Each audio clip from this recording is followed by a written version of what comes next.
महिलाएं यहाँ सेफ हैं। पहले क्या महिलाएं निकलती थी अपने यहाँ, हमारे देखिए मुसलमान बहनें दिन में नहीं निकल पाती थी, रात में नहीं निकल पाती थी, उन्हें कहीं ना कहीं डर ये लगता था कि महिलाएं सेफ नहीं है। पर मोदी जी ने महिलाओं के लिए इतना काम किया है, इतनी योजनाएं निकाली हैं। सर मोदी जी को जिताएंगे, क्योंकि ऐसा हुआ है, आप खुद समझ लीजिए, कोई भी मोमडन नेता नहीं है। सच तो ये है, अगर आप अखिलेश की पार्टी देख लो तो उसमें भी 50% मुसलमान है, जबकि वो अखिलेश तो हिंदू है, तो फिर मोदी जी हिंदू होने पे क्यों ऑप्शन है? आप खुद बताइए क्यों ऑप्शन है? बाकी नेता भी तो हिंदू है। बहुत योजनाएं मोदी जी की आई हैं और उन योजनाओं का फायदा तमाम महिलाओं को भी मिल रहा है और तमाम पिछड़ी जाति के लोगों को मिल रहा है। एक बार अपना नाम बताइए। कशिश वारसी। आप वही है ना कशिश वारसी, जो पीडीएफ को बैन कराने, पीएफआई को बैन कराने के लिए सबसे आगे निकल चुके थे, हाँ? तो क्यों आपने पीएफआई को बैन करा दिया? देखिए, हमारा मुद्दा राष्ट्रवाद है, हाँ। और हम उन चेहरों को बेनकाब कर रहे हैं जो इस्लाम के नाम पर मुसलमान को बदनाम कर रहे हैं। और इस्लाम अमन, शांति, भाईचारे का मजहब है, मोहब्बत का मजहब है, और हम बाकायदा, क्योंकि अध्यात्म से हमारा ताल्लुक है, सूफिज्म से हमारा ताल्लुक है, हम गरीब नवाज को मानने वाले हैं, वारिस पाक को मानने वाले हैं। तो हमारा मिशन ये रहता है कि हम सिर्फ राष्ट्रवाद की बात करें। और राष्ट्रवाद की बात क्यों करें, ये भी हम बताना चाहते हैं कि हमारे प्रॉफिट रहमतुल्लाह अलमीन हजरत मोहम्मद मुस्तफ़ा सल्लल्लाहु अलैहि वसल्लम ने फरमाया कि हिंद से मुझे ठंडी ठंडी हवाएं आती हैं। हमारे नबी को यहाँ से ठंडी ठंडी हवाएं आती हैं। इमाम हुसैन आली मकाम ने कहा कि मुझे हिंदुस्तान जाने दो। तो मेरा तो इश्क, मेरी मोहब्बत, मेरा प्यार हिंदुस्तान है, और जो इसको बदनाम करने की साजिश रचेगा, मैं उसके चेहरे को बेनकाब करने के लिए लड़ाई लड़ता रहूंगा। एक चीज बताइए, हम मुरादाबाद में खड़े हैं, यहाँ पर सियासत जो है वो मुस्लिम समुदाय के इर्द गिर्द ही घूमती है। आप लोग किसके साथ इस बार जाना चाहते हैं और क्यों जाना चाहते हैं? देखिए, एक बात बता दूं, यहाँ पर मुरादाबाद को समाजवादी पार्टी का गढ़ कहा जाता है, और अब कहीं ना कहीं उसमें कांग्रेस भी अपना पार्ट प्ले कर रही है। लेकिन एक सबसे बड़ा काम जो हो रहा है, वो मैं आपको बता दूं, वो हो रहा है सूफिज्म के अंदर। आज तक जितने भी पॉलिटिकल पार्टियां हैं, उन्होंने मुसलमानों को एक वोटर के तौर पर इस्तेमाल किया, सिर्फ वोटर के तौर पर एक अक़लियती सेल बनाई और छोड़ दी। मैं एक बात कहूंगा कि पहली बार हमारे प्राइम मिनिस्टर ने ये काम किया कि उन्होंने आध्यात्मिक लोगों को लेके अपनी पॉलिटिकल पार्टी बीजेपी के अंदर सूफी संवाद कायम किया। और आज सूफीज्म से जुड़े लोग जो हैं, वो कहीं ना कहीं, क्योंकि जिन्हें सरकार से योजनाओं का फायदा मिला है, वो जुड़ रहे हैं, और सूफीज्म से जुड़े लोग वो जुड़ रहे हैं, वो उन और यूं जुड़ रहे हैं कि वो चाहते हैं कि मुसलमान कहीं ना कहीं बदनाम ना हो, सिर्फ वो राष्ट्रवाद की बात करें। ठीक है, अब एक चीज बताइए, देखिए बहुत सारी मुस्लिम महिलाएं हमारे साथ हैं। मैं आप लोगों से थोड़ा समझना चाहता हूं कि बहुत सारी चीजें पिछले 10 साल में ऐसी हुई हैं जिससे मुस्लिम महिलाओं की खासतौर से सशक्तिकरण की बात की जा रही है। तो आप लोग क्या सशक्त हुई हैं कि ये सिर्फ बातें हैं? नहीं, आजकल मुस्लिम महिलाएं देखिए आज सेफ हैं, और कितने जेंट्स लोग यहाँ खड़े हुए हैं और महिलाएं यहाँ सेफ हैं। पहले क्या महिलाएं निकलती थी अपने यहाँ, हमारे देखिए मुसलमान बहनें दिन में नहीं निकल पाती थी, रात में नहीं निकल पाती थी, उन्हें कहीं ना कहीं डर ये लगता था कि महिलाएं सेफ नहीं है। पर मोदी जी ने महिलाओं के लिए इतना काम किया है, इतनी योजनाएं निकाली हैं कि आज महिलाएं सेफ हैं और हमारे साथ खड़ी हैं। तो मैं कहूँगी कि महिला बहुत डेवलप हुआ है और महिलाएं साथ हैं। और देखिए 3 तलाक का मुद्दा जो आया है, तो हमारे लिए कितना अच्छा उन्होंने कानून निकाला है मोदी जी ने। और 3 तलाक आप लोगों के लिए अच्छा रहा? बहुत अच्छा रहा है 3 तलाक। आज महिलाएं सेफ हैं, वरना जगह जगह घर में महिलाएं बाहर निकाल के दिखड़ी जाती। मौलाना लोग तो कहते हैं कि 3 तलाक या इस तरह की हमारी जो मजहबी दीनी बातें हैं, उसमें हस्तक्षेप करके सरकार गलत कर रही है। नहीं, कोई गलती नहीं है। यहाँ महिला अगर सेफ है तो क्या गलत है? 3 तलाक मजहब में है नहीं, 3 तलाक मजहब में है नहीं। आप मालूम करिए, एक साथ 3 तलाक दे ही नहीं सकता, गलत है बिल्कुल।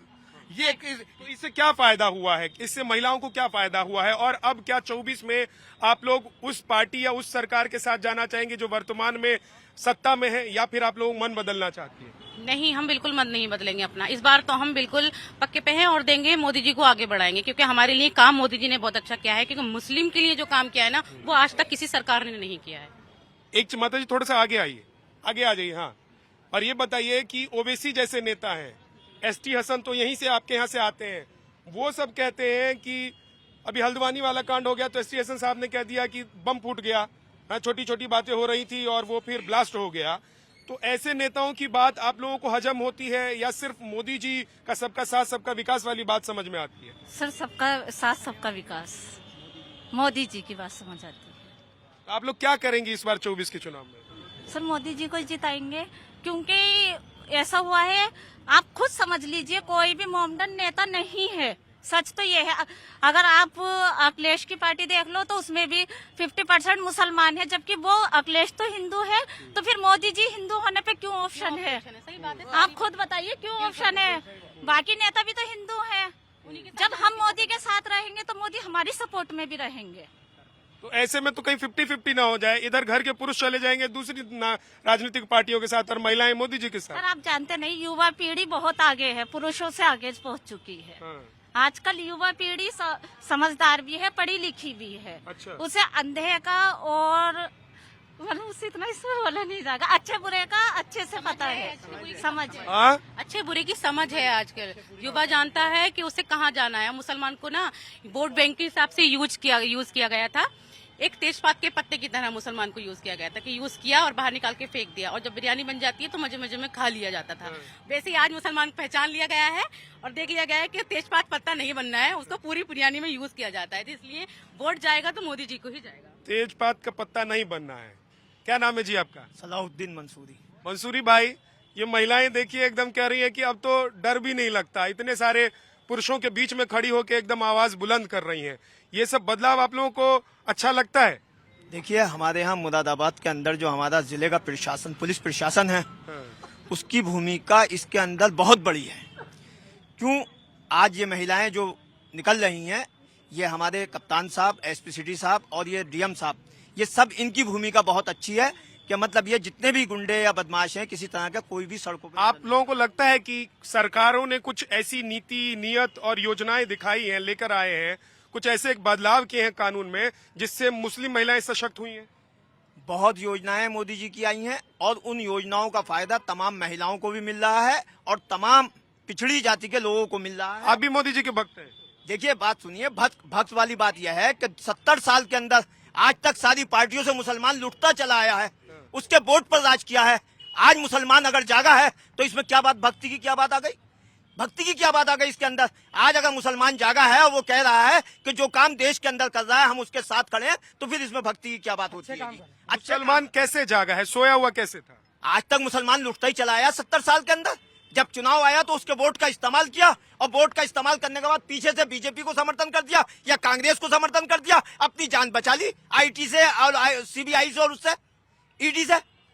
तो लेकिन अभी तो आरोप लगाते हैं जो बड़े बड़े मौलाना हैं या असदुद्दीन ओवैसी जैसे नेता हैं, एसटी हसन जैसे आप लोगों के सांसद हैं, ये लोग तो कहते हैं मुसलमानों के साथ भेदभाव हो रहा है, मुसलमान सबसे ज्यादा दबाए और प्रताड़ित किए जा रहे हैं। मैं एक बात बता दूं, सबसे ज्यादा योजनाओं का जो फायदा ले रहा है 70% मुसलमान ले रहा है, और सबसे ज्यादा आईएएस आईपीएस अगर कोई बने हैं तो इस 2014 से लेके और 2022 तक अभी बने हैं आईएएस आईपीएस मुसलमान, लड़के भी और लड़के भी। ये बिल्कुल सच्चाई है। इससे पहले की सरकारों के अंदर मुसलमान ना आईएएस बने और ना आईपीएस बने।